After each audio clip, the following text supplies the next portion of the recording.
Thank those of you who are asking questions. I love answering questions. I love being able to explain things to you. So this morning we have a couple of questions here that came in. One's from Adami Rick 337. His question is, what about the cables you use in your slabs? Are they supposed to be loose, or do you consider that post-tension? Number one, we do not do post-tension. These cables are called a retention cable system. Years ago, we had the engineers come in and engineer this. It's created for one purpose only: uplift. Okay? Post-tension, that's to pull the slab back together and eventually get some structural issues. Okay? That's not what this is. Let me make it quite clear. Now, let me explain to you.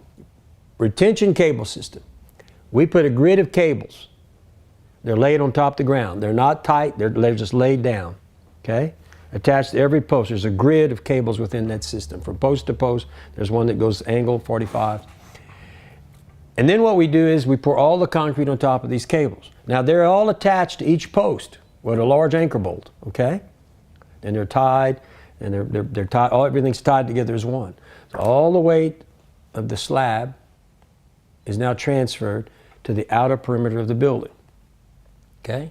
There's two types of winds you got to be concerned with in this world: headwind, uplift. Okay? Headwind, the reason that post frame works so well there is every post is anchored in the ground every 3 feet, every 10 feet, typically, and some even closer than that, depending on the engineering. So what that means, when the wind hits this building, all these posts are working together as one. You're not going to shear just one post. You're going to have to shear all those posts simultaneously in order to make this building fold over. Okay? Unlike other structures, steel and stick frame, they're just sitting on top of the slab with the anchor bolts. Okay? You'd have to shear all these posts that are anchored in the ground 3 feet. Now, the purpose of the cable retention system is uplift.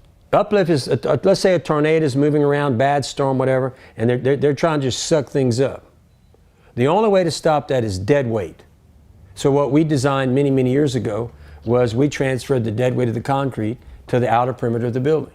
So in a Mallett building, because of the retention system and because all those cables are tied together, tied to every post, theoretically you'd have to lift the whole slab, because all the cables run to the slab, right? If you try to move anything in that building from an uplift standpoint, you have to raise the whole slab. Highly unlikely. But if it ever does happen, you don't want to be around. I promise you that. But that's the answer to that question. If you have any more questions concerning